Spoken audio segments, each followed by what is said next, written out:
जय हिंद। इस वीडियो में हम कुछ स्पेशल टॉपिक पे डिस्कशन करेंगे। इस वीडियो में हम कुछ प्रॉब्लम्स के सॉल्यूशन जानेंगे, जो कि कुछ विद्यार्थियों की क्वेरीज है, उनके साथ कुछ समस्याएं हैं जो उन्होंने हमसे कहा है। तो आज की इस वीडियो में हम उनकी समस्याओं पर डिस्कशन करेंगे, उनकी समस्याओं का समाधान पे चर्चा करने की कोशिश करेंगे। तो चलिए बढ़ते हैं वीडियो की तरफ और जानते हैं कि हमारे प्यारे विद्यार्थी या स्टूडेंट्स के साथ कौन कौन सी समस्याएं होती हैं। तो कुछ इस प्रकार की समस्याएं होती हैं कि स्टूडेंट्स को परीक्षा से डर लगता है, दूसरा कि उन्हें चीज़ें याद नहीं होता है, तीसरा याद हो भी जाए तो भूल जाते हैं। तो ये हर स्टूडेंट की एक समस्या है और यह एक कॉमन समस्या है। सभी स्टूडेंट्स के साथ ये प्रॉब्लम्स होता है और सभी को ये प्रॉब्लम्स फेस करना होता है, चाहे मैं हूँ या जो भी हैं। यदि वे स्टूडेंट हैं या कभी स्टूडेंट रहे हैं या कभी स्टूडेंट होंगे, तो उन्हें ये समस्याएं नॉर्मल है, कॉमनली है, सभी को फेस करना होता है। तो चलिए जानते हैं कि आखिर क्या कारण होता है कि ये समस्याएं हमारे सामने आती हैं और इन समस्याओं से निकलने का, इनसे निपटने का क्या सॉल्यूशन है, क्या उपाय है। उससे पहले मैं आपको कुछ बता दूं कि जो एग्जामिनेशन फोबिया है, यह एक सामान्य बीमारी की तरह है। यह हर स्टूडेंट में, वह चाहे किसी भी आयु वर्ग का है, चाहे वह छोटा हो, बड़ा हो या फिर ज़्यादा ही बड़ा हो, यदि वो किसी भी एज में विद्यार्थी है और उसे एग्ज़ाम देना है, तो एग्जामिनेशन फोबिया उसमें सामान्यतः पाया जाता है। बहुत से स्टूडेंट्स एग्ज़ाम से इतना डर जाते हैं कि वे अनर्थ करने तक चले जाते हैं। बहुत सारे स्टूडेंट्स एग्ज़ाम के डर से आत्महत्या जैसी कदम तक उठा लेते हैं। आप आए दिन देखते होंगे न्यूज़ में, अखबार में, कि बहुत सारे ऐसे विद्यार्थी होते हैं जो एग्ज़ाम के डर मात्र से आत्महत्या तक कर लेते हैं। तो एग्जामिनेशन जो फोबिया है, यह एक बहुत ही सामान्य बीमारी है, हर स्टूडेंट में पाया जाता है। कुछ विद्यार्थी इससे निकलने में सक्षम होते हैं, एग्ज़ाम का डर उन पे ज़्यादा हावी नहीं होता है, लेकिन बहुत सारे विद्यार्थी एग्ज़ाम के डर को सीरियसली ले लेते हैं, कुछ ज़्यादा ही दबाव में आ जाते हैं और वे एग्ज़ाम में अपना अच्छा प्रदर्शन नहीं करते और जिसके चलते उनका एग्ज़ाम रिज़ल्ट खराब हो जाता है। तो ये ऐसा हमें नहीं करना है। और जानते हैं कि क्या कारण होते हैं कि हम एग्ज़ाम से डरते हैं।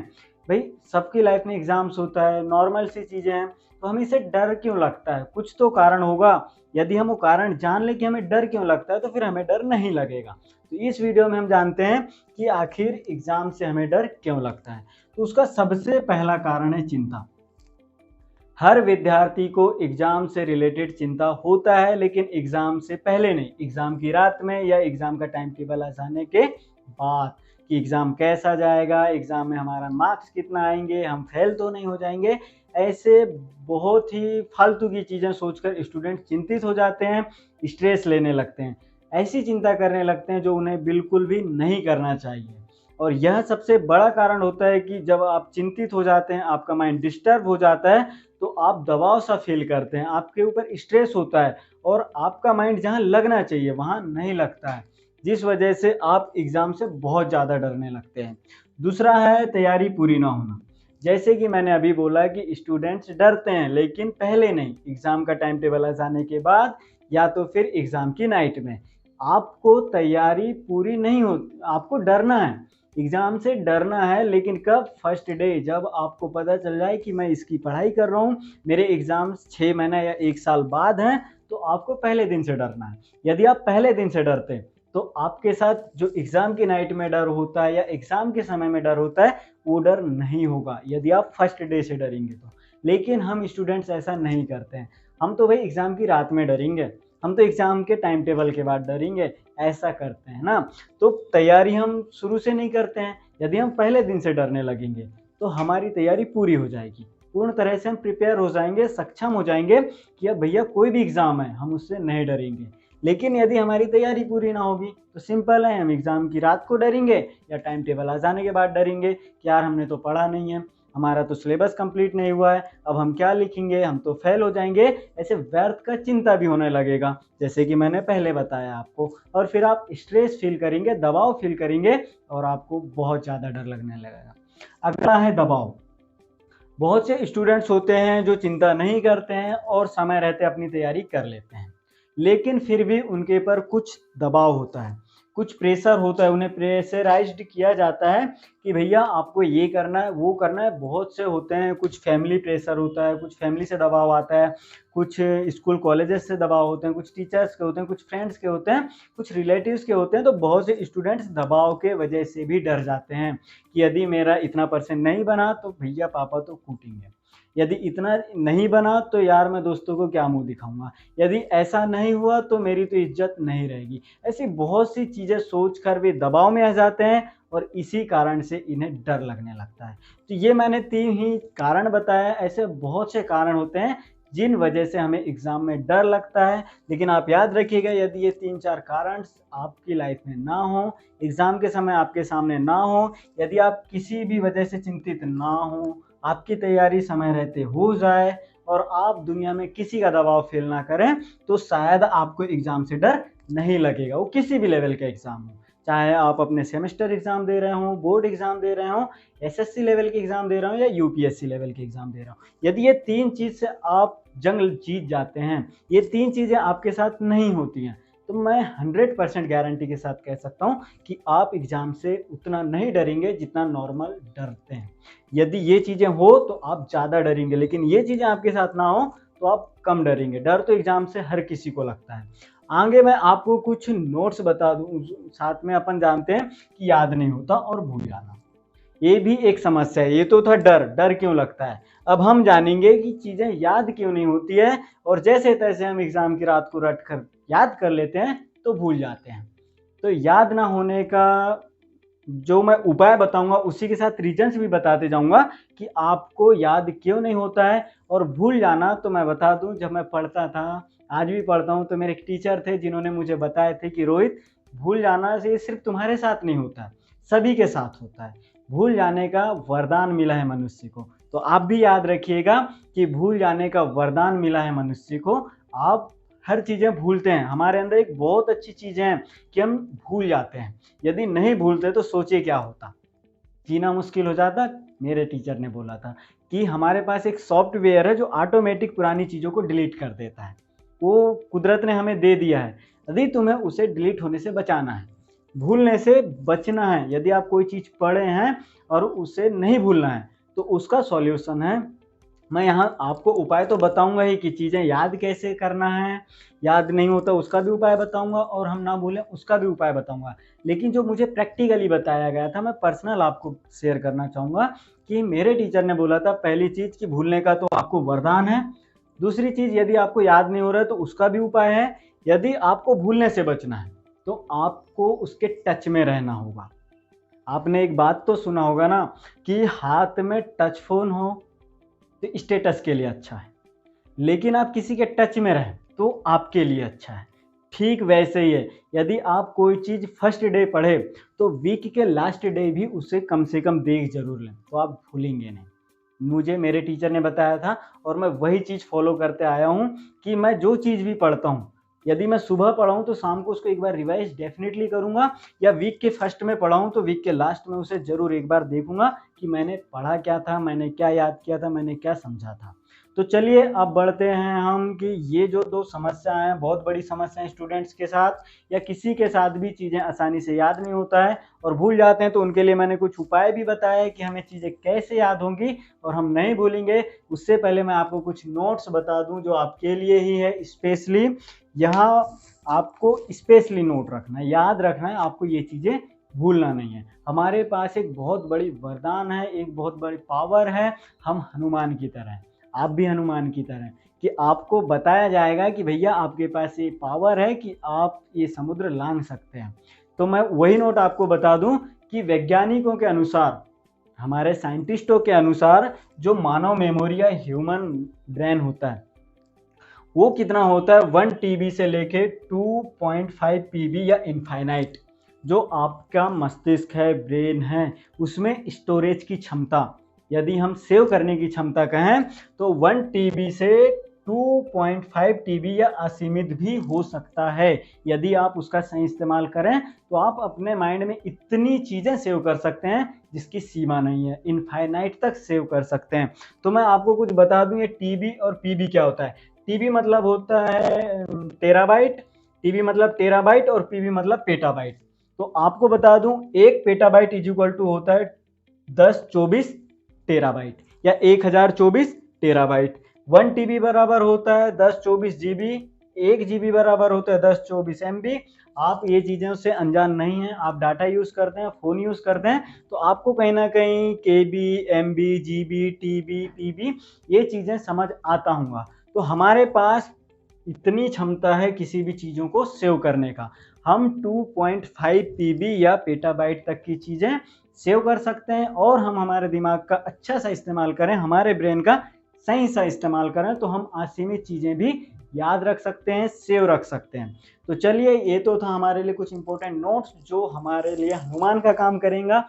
जैसे हनुमान जी को याद दिलाया गया था कि भैया तुम्हारे अंदर शक्ति है कि तुम समुद्र लांघ सकते हो, ठीक उसी तरह मैंने कोशिश किया कि आपको बता दूं कि आप अपने मेमोरी का सही इस्तेमाल करना चाहते हैं, आप अपने ब्रेन का सही इस्तेमाल करना चाहते हैं या करना चाहोगे, तो आप अपने मेमोरी में, अपने ब्रेन में 2.5 पीबी से लेके इनफाइनाइट जो हमारी स्टोरेज क्षमता है उतना तक आप सेव रख सकते हैं।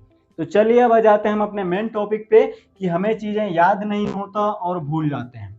तो पहली बात तो ये कि जो हम याद करते हैं उसका वे गलत हो जाता है, हम तरीका गलत चुन लेते हैं। हमें चीज़ें याद डेफिनेटली होंगी, हम यदि अच्छे से करें तो हमें चीज़ें याद होंगी। आप याद कीजिए, बचपन की कोई भी चीज़ें आपको याद होगा। यदि आप दोस्तों के साथ मेला गए हैं और वहाँ से आपके फ्रेंड ने एक मिठाई की दुकान से एक मिठाई चुरा कर खा लिया है, तो आपको याद हो गया होगा कि यार हम बचपन में अपने दोस्त के साथ मेला गए थे तो उन्होंने एक मिठाई की दुकान से कुछ मिठाई चुरा कर खा लिया था। यदि आपको याद होगा कि बचपन में आपने किसी से अपशब्द बोला होगा तो आपकी मम्मी ने आपको कूटा होगा, मारा होगा। तो ये चीज़ें हमें याद हैं बचपन की, जो हम 5, 10, 15 साल के रहते हैं तब की चीज़ें याद रहती हैं। लेकिन हमने 4 दिन पहले पढ़ा था कि भैया ओम का नियम क्या है या फिर ऊर्जा संरक्षण का नियम क्या है या कोई भी अपने टॉपिक से रिलेटेड, तो वो चीज़ें तो याद नहीं रहती हैं। रीज़न क्या है कि हमें 10 साल पुरानी चीज़ें याद हैं, लेकिन हमने 10 दिन या 4 दिन पहले पढ़ा था वो याद नहीं है। तो याद करने का तरीके में मैं बता दूं कि हम गलत वे में याद करते हैं। बहुत सी स्टूडेंट्स को मैंने देखा है, मैंने अपने फ्रेंडों को भी देखा है कि वो कोई टॉपिक उठा लेते हैं, मान लीजिए कंप्यूटर वंडर ऑफ साइंस का निबंध या ऐसे याद कर रहे हैं, तो वो रटते रहते हैं wonder of science, wonder of science, wonder of science. ऐसे बहुत से स्टूडेंट्स को मैंने देखा है कि वे रटते रहते हैं, रट्टू तोता बन जाते हैं, एक ही चीज़ को बार बार रिपीट करते हैं। वो एग्जाम के लिए रट तो लेंगे, प्रेजेंट के लिए आपको वो चीज़ें याद तो हो जाएंगी, लेकिन क्या वो लॉन्ग टाइम रहेगा? बिल्कुल नहीं रहेगा। आप आज जैसे तैसे अपने दिमाग को स्टेज देकर, जोर देकर उसको डाल तो लोगे, रट तो लोगे, लेकिन लॉन्ग टाइम के लिए उसे याद नहीं रख पाओगे। तो पहला तरीका कि यदि हम पढ़ते हैं, दूसरे कुछ लोगों को मैंने देखा है कि वो ईयरफोन कान पे लगा लेते हैं, म्यूजिक ऑन कर लेते हैं और फिर पेज पलटते हैं या फिर रटते रहते हैं, तो भी हमें ज़्यादा दिन तक वो चीज़ें याद नहीं रह पाता है, क्योंकि हमारा कंसंट्रेशन कहीं और होता है, हमारा ध्यान कहीं और होता है। तो ये तो थी बेसिक समस्याएं, बेसिक प्रॉब्लम्स, जिन जिन चीज़ों से हमें, जिन कारणों से हमें चीज़ें याद नहीं होती। यदि आप भी ऐसा करते हैं, या तो रटते हैं या तो फिर अपना कंसंट्रेशन कहीं और रखते हैं, ध्यान केंद्रित ना रखकर पढ़ते हैं, तो ये बहुत बड़ी समस्या हो सकती है। तो आप कोशिश कीजिएगा कि इसे अवॉइड करें, इससे आप दूर रहकर बचकर रहें। तो हम चलिए बढ़ते हैं, कुछ उपाय जान लेते हैं कि चीज़ें हमें याद कैसी होंगी और हम लॉन्ग टाइम तक उसे कैसे याद रखेंगे, हम उसे भूलेंगे नहीं। सबसे पहले इमेजिनेशन। मैंने अभी आपको एक एग्जांपल दिया कि बचपन में हम लोग क्या करते हैं, या आपको कोई भी मेला, बचपन की कोई भी एक बात जो आपको बहुत अच्छे से याद हो, आप याद कीजिए कि वो बात आपको याद क्यों है।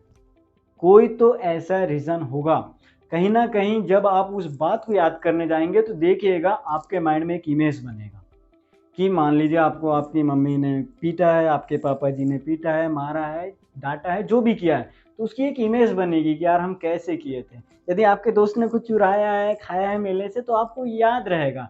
यदि आपने कुछ अच्छा काम किया, आपको पुरस्कृत किया गया, तो वो भी आपके माइंड में एक इमेज के तौर पे सेव रहता है। तो हम सबसे बड़ी गलती करते हैं कि चीज़ों को इमेज के तौर पे याद नहीं रखते हैं। यदि हम कुछ पढ़ रहे हैं, यदि मान लीजिए हम पृथ्वीराज चौहान का इतिहास में योगदान पढ़ रहे हैं, तो हम तो रट रहे हैं कि पृथ्वीराज चौहान का इतिहास में योगदान यहाँ था, लेकिन हम ये नहीं इमेज करेंगे कि यार बहुत सारी सेना होगी, उसमें एक बहुत ही अच्छा इंसान होगा जो पृथ्वीराज चौहान के नाम से जाना जाता है। अभी तो मूवी बन गई है, आप मूवी को देखकर याद रख सकते हैं। लेकिन यदि मैं दूसरा टॉपिक उठा लूँ तो हमें हर चीज़ से रिलेटेड एक इमेज बना लेना चाहिए। तो आप वैसे इमेज बना लीजिए। महाभारत की कुछ चीज़ें हम याद करने की कोशिश करते हैं तो हम रटते हैं कि श्री कृष्ण ने क्या बोला, अर्जुन ने क्या बोला। ऐसी जो इतिहास की चीज़ें हैं या साइंस की चीज़ें हैं या रियल लाइफ की चीज़ें हैं तो हम उन्हें रिलेट नहीं करते हैं किसी चीज़ों से, हम बस रटने की कोशिश करते हैं। जिस दिन आप उसे इमेज के साथ पढ़ने लगेंगे, भले 2 पैराग्राफ पढ़िए, 2 लाइन पढ़िए, लेकिन उन दोनों लाइन को किसी इमेज के साथ रिलेट करके देखिए। अपने दिमाग में एक इमेज बनाकर देखिए, अपने ब्रेन में एक डायग्राम बनाकर देखिए, आपको वो चीज़ें ज़्यादातर याद रहेंगी अपेक्षाकृत जो आप रट रहे हैं। जो आप रट कर पढ़ रहे हैं ना, ऐसा, तो उससे ज़्यादा आप एक इमेज बना लीजिए। मैं आपको एक कहानी बता रहा हूँ, आप उसकी इमेज बनाकर देखिए कि आप 2 दोस्त हैं, आपके नज़दीकी गाँव में मेला लगा है, मेला में बहुत ज़्यादा भीड़ है। आप इमेज बनाने की कोशिश कीजिए कि यार हमारे बाजू गाँव में एक मेला लगा है, वहाँ पे बहुत ज़्यादा भीड़ है, हम 2 दोस्त वहाँ पे गए, 2 दोस्तों में से मेरे पास ₹50 था, मेरे दोस्त के पास ₹50 था। अब आप पैसे का भई मैं जितनी चीज़ें बता रहा हूँ वो आपकी रियल लाइफ़ से रिलेटेड है, आपने वो चीज़ें कभी न कभी देखा होगा। और आप याद कीजिए कि हम वहाँ गए तो हमने दोनों ने अपने पैसे को कंबाइन किया तो 50-50 ₹100 हो गए। ₹100 में हम दोनों ने पेट भर का कुछ खा लिया। आप इसे इमेज करके, इमेज बनाकर सुनिए, याद रखिए, याद रखना कि ये चीज़ें आप अपेक्षाकृत जो मैंने बोला उसे रिपीट करोगे ना, तो उससे ज़्यादा जो मैंने बताया कि आप 2 दोस्त हैं, बाजू में मेला लगा है, बहुत ज़्यादा भीड़-भाड़ है, आप दोनों के पास ₹50-50 हैं, आप दोनों मेला में जाते हैं, बेस्ट फ्रेंड होते हैं तो अपने ₹50-50 एकत्रित कर लेते हैं और वो हो जाता है ₹100 और ₹100 के आप पेट भर का बहुत सी चीज़ें खा लेते हैं। तो ये यदि आप इमेज के साथ याद रखेंगे ना, तो लॉन्ग टाइम तक याद रहता है। तो सबसे पहले आपको चीज़ें इमेज के साथ याद रखना है। और मैं बता दूँ कि आप कोई भी चीज़ पढ़ रहे हैं, कोई भी चीज़ सुन रहे हैं, कोई भी चीज़ समझ रहे हैं, तो ऐसा हो नहीं सकता कि आपने उसे देखा नहीं होगा, आप उसे जानते नहीं होंगे। बहुत कम चीज़ें होती हैं अपने सिलेबस में, अपने टॉपिक में। तो आप कोशिश कीजिए कि जो भी आपको उस टॉपिक को पढ़ा रहा है, उसे बोलिए कि भैया हमें इमेज से रिलेट करके बताएँ, हमें रियल लाइफ़ से रिलेट करके बताएँ। और आजकल तो इंटरनेट और यूट्यूब और गूगल का ज़माना है। आप चाहें तो उन्हें गूगल पे भी यदि कोई टॉपिक मिल रहा है, कोई शब्द मिल रहा है, तो उसका इमेज भी निकाल सकते हैं। तो आप सबसे पहली चीज़ तो कोशिश कीजिए कि उसे इमेज के साथ पढ़ें, इमेजिन करके पढ़ें। दूसरा, सीमा तय करें।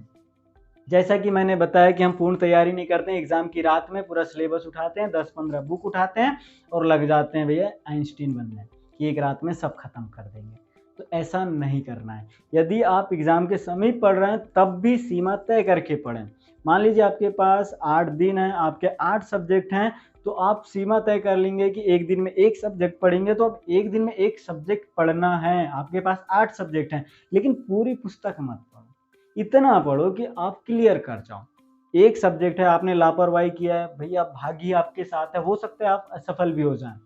लेकिन यदि आप शुरुआत से तैयारी करते हैं और पर डे एक टॉपिक भी पढ़ेंगे ना, सीमा तय करके पढ़ेंगे, तो लास्ट दिन आते तक आपके पास शायद कोई टॉपिक नहीं बचेगा, जो पढ़ना होगा सिर्फ रिवाइज़ करना होगा। जैसे कि मैंने पहले भी बताया कि आप 1 सप्ताह पढ़ते हैं, तो लास्ट में उसे टच में ज़रूर रखें। उसे रिवाइज़ करके ज़रूर देखें कि मैंने फर्स्ट डे क्या पढ़ा, सेकंड डे क्या पढ़ा, या सुबह पढ़ते हैं तो शाम को टच कर लें, उसे एक बार देख ज़रूर लें।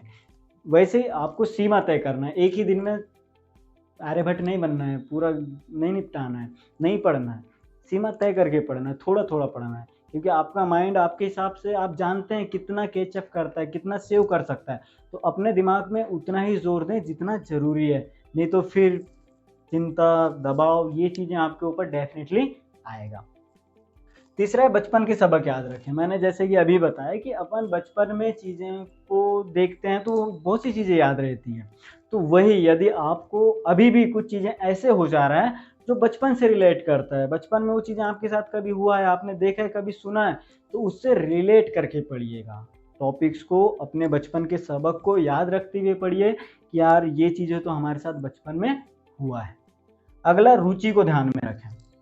रुचि का है कि याद रखिए कि अपने को क्या पसंद है, बहुत से स्टूडेंट्स हो जाते हैं, छोटे हैं तो चलिए ठीक है, उस टाइम तो हमें समझ नहीं होता है कि हमारा रुचि किस फील्ड में है, हम किस फील्ड में जाएँ।